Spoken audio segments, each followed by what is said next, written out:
In Palestine, officials stress that attacks by Israeli occupation forces continue throughout the Gaza Strip.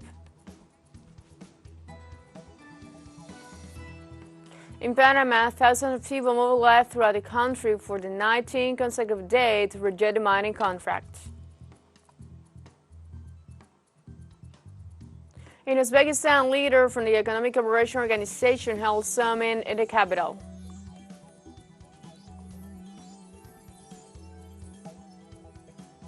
Hello, welcome to From the South. I'm Ana Rosabal from TeleSUR.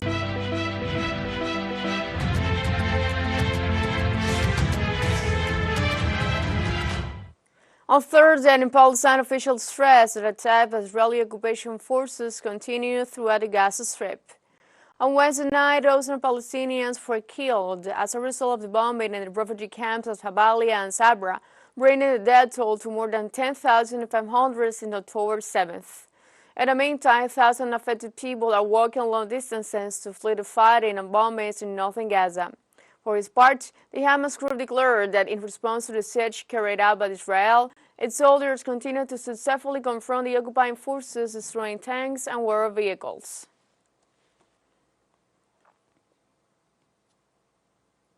On Wednesday, 106 trucks of humanitarian aid entered Palestine through the Rafah border crossing. Local authorities pointed out that the units entered the Gaza Strip loaded with medical supplies, water and food through the only entrance that is not controlled by the Israeli siege. They also pointed out that this new shipment did not include fuel or resources necessary for the operation of hospitals, bakeries and water purification plants. In this context, they pointed out that 12 ambulances transferred to the Egyptian territories are all wounded to the hospital of Al-Arish, 40 kilometers from the Rafah border crossing.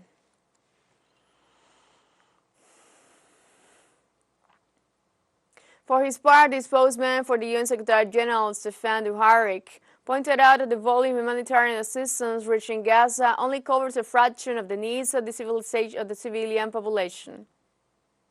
Volume of humanitarian assistance entering from Egypt, however, only meets a fraction of what the need of the civilian population is. The drinking water being brought in serves only 4% of Gaza's residents, and there's still no delivery of desperately needed fuel. The World Health Organization warns that the Gaza Strip faces a growing threat of the spread of infectious diseases amid the collapse of the health system, water supply, and sanitation. The UN agency reported that due to the worsening hostility, severe overcrowding, and the disruption of health, water and sanitation system pose an additional danger. Thus, since mid-October, there had been several cases of diarrhea, scabies and lice, chickenpox, skin rashes, and upper respiratory infections. The agency highlights as immediate causes the closure of desalination plants and the interruption of solid waste collection due to the lack of fuel. In the fight of these dangerous trends, the WHO called for urgent and accelerated access of humanitarian aid to the Gaza Strip and called on the parties to the conflict to comply with their obligations under international humanitarian law to protect civilians and civilian infrastructure, including healthcare.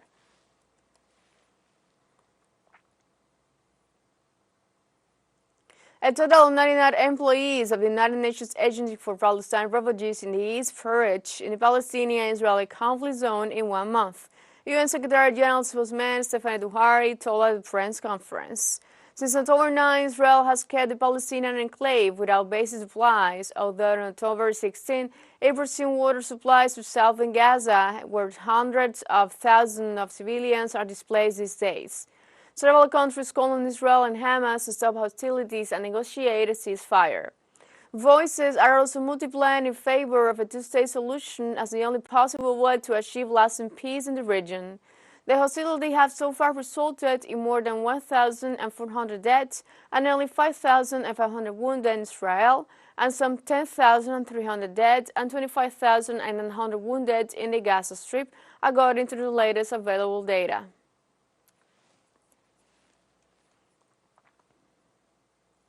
The Israeli occupation army is one of the most powerful in the world. However, the resistant militias in southern Lebanon have learned how to defeat it. The method had been learned by the Palestinian fighters. Our special envoy to Lebanon, Alejandro Kirk, tells us how.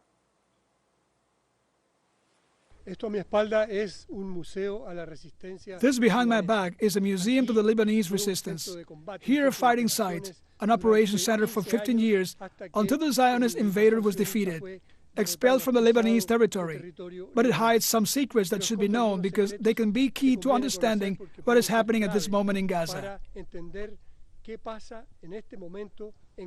For 15 years, between 1985 and the year 2000, in the heart of this strategic mountain, the then emerging Lebanese resistance confronted successfully the Zionist invaders and their local allies.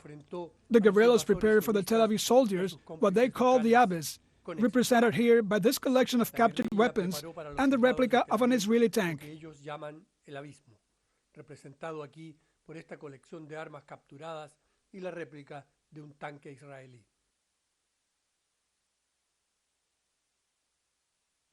As proclaimed by the leader of the Party of God, or Hezbollah, Sayed Nasrallah, Israel is but a fragile spider's web.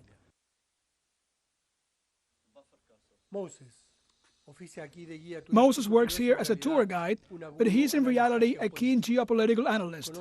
He knows every nook and cranny of the defensive network and exudes confidence in the resistance ability to defeat any scheme of the Israeli regime.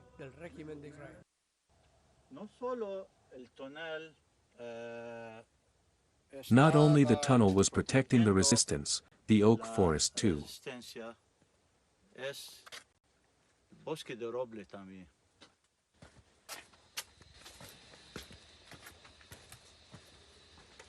The tunnels are the military doctrine of the Sons of the Earth.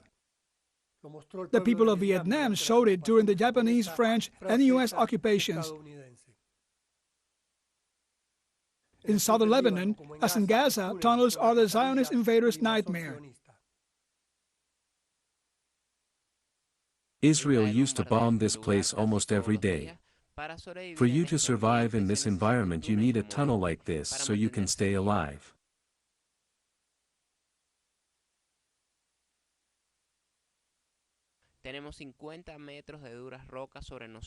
We have 50 meters of hard rocks above us on this mountain, so the fighters were well protected from the attacks of the Israeli army. It was dug by hand, with simple tools, so as not to make noise, because they have noise detectors.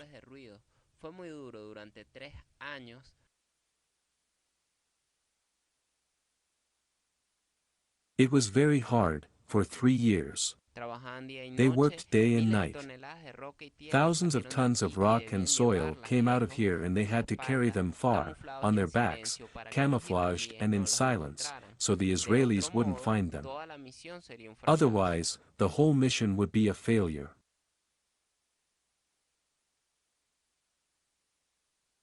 Would it be accurate to say that this is what is expected for the Zionists in Gaza? Yes. They are actually expecting it. That's why they are making the Holocaust against the Palestinian.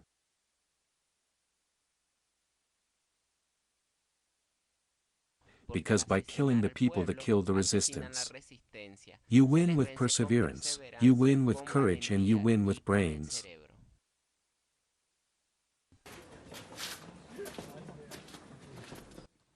From the tunnels in Melita in southern Lebanon, TeleSUR.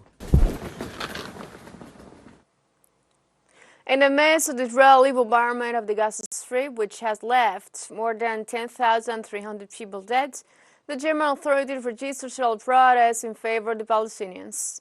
The increasing violence in the Middle East has brought about the organization of 150 demonstrations in support of the Palestinian cause, said the Minister of the Interior, Nancy Faeser. The demonstrations announced the murder of more than 3,500 children in the airstrikes in just over a month, while at least 90 UN officials and more than 70 journalists and 130 doctors had been killed by the Tel Aviv fire. Germany, together with other Western nations, mounted support for Israel, despite the announcement of the Palestinian genocide by international organizations and after the destruction of thousands of homes, schools, hospitals, and UN offices in Gaza.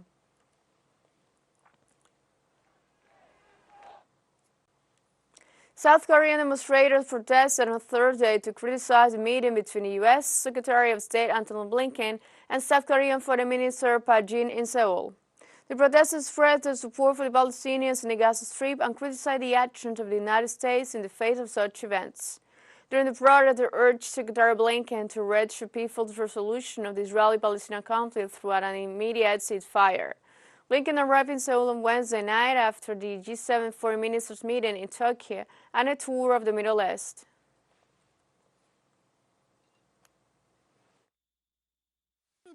Although the United States says it opposes Israel's large-scale occupation of the Gaza Strip, it is making money from the blood of the Palestinian people by selling weapons to Israel. It is a permanent member of the Security Council and the United Nations General Assembly that can voice the opinion of the international community. However, as the United States is opposing the ceasefire resolution, we know very well that they are not sincere in their words. Let's take a short break. But remember, you can join us on TikTok at TeleSUR English, where you'll find news in different formats, new dates, and more. Other studies coming up. Stay with us.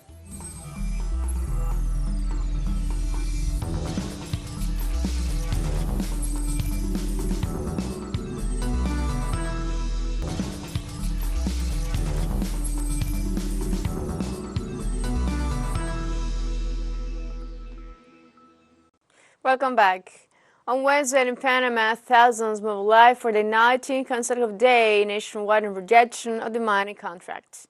Demonstrators were present in black clothes in homage to the two fatal victims killed on October 7 by an armed man. Since October 20th, tens of thousands of citizens, union and social organizations have been staging massive demonstrations in rejection of the renewal of the 40-year concession to the Canadian mining company First Quantum to continue exploiting the largest open-pit mine in all Central America. On Thursday, any mobilizations were called in the capital while there was a shortage of goods and services due to the blockades in the main arteries of Panama.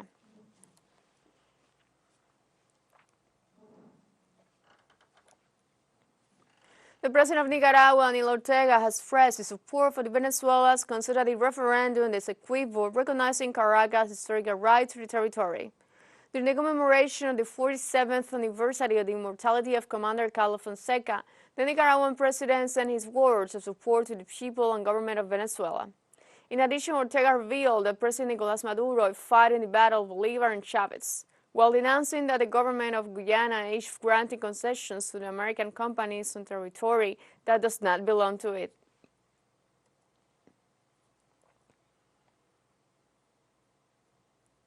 The Peruvian Congress postponed a debate on the dismissal of the members of the National Board of Justice that was to be held this Wednesday.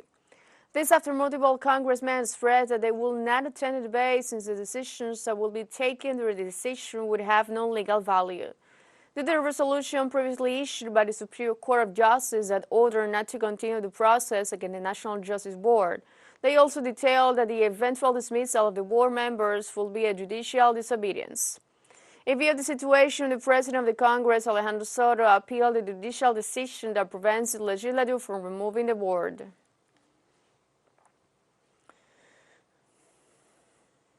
The Screen Actors Guild and the American Federation of Radio and Television Artists ended the strike that began on May 2 after reaching an agreement with major film studios. While the cessation of the strike was announced, the agreement in principle reached on Wednesday has yet to be approved by the union's board and its member. For his part, the organization representing the studio said it was pleased with an agreement which it described as a new paradigm. Details of the agreement were not immediately available, but according to union representative, as of Thursday, the strike has come to an end.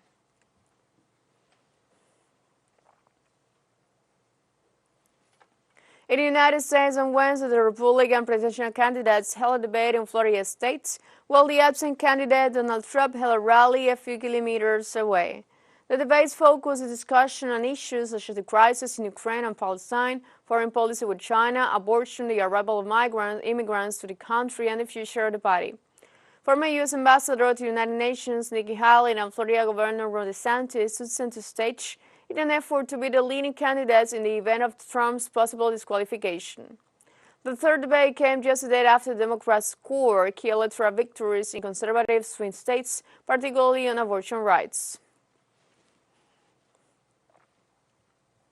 On the other hand, former President Donald Trump snubbed the Miami event and instead held a rally a few miles away from the Republican presidential debate. According to Trump, the Biden regime is trying to imprison its political opponents, banning free speech, taking bribes and kickbacks to enrich himself. During the debate, candidate Ron DeSantis sharply criticized Trump's absence, noting that he should be on the stage and explain why he should have another chance to be president.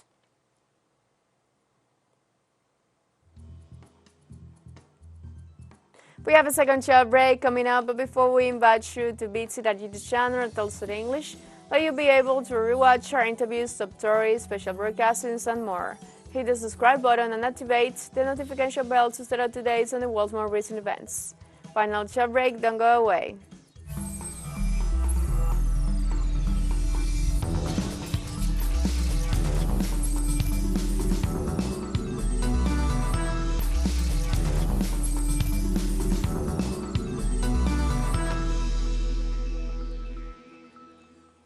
Welcome back.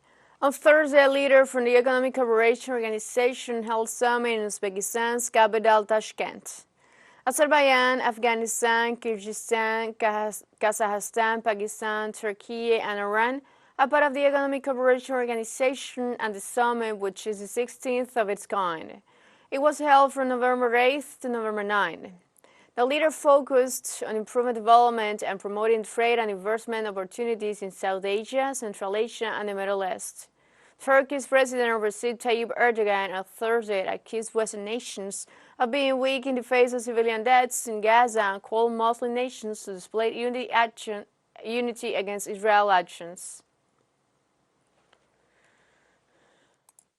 Western nations, which constantly talk about human rights, freedoms, and democracy, are observing these massacres by Israel from afar.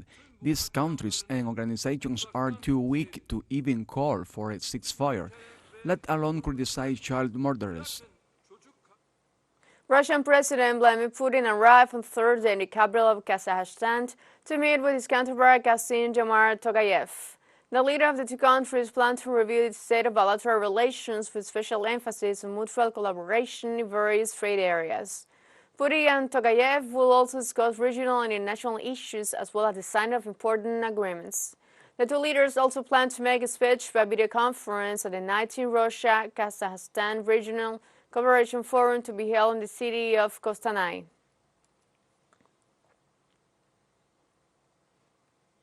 Within the framework of the Russian leader visit to Kazakhstan, the two governments will sign agreements worth a total of $100 million at the Forum of Interregional Cooperation being held in the Kazakh capital on Thursday. President Vladimir Putin confirmed the signing of the several trade contracts and added that this step shows the successful development of the Russian-Kazakh economic cooperation. The forum brings together representatives of more than 30 regions of the two countries, including head of government bodies, legislators, representatives of ministries, and departments, business, and academics.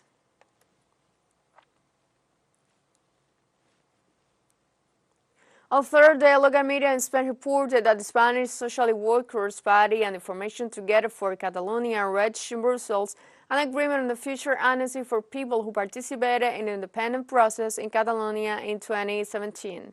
After 12 weeks of negotiation, this agreement opens the door to a new investiture of the socialist Pedro Sánchez at the head of the government in the coming days. In this way, Sánchez has the support of 173 parliamentarians. The Secretary of Organization of the Spanish Socialist Workers' Party, Santos Cerdán, affirmed that the agreement constitutes a historic peace to resolve conflicts that can and must only be resolved through politics.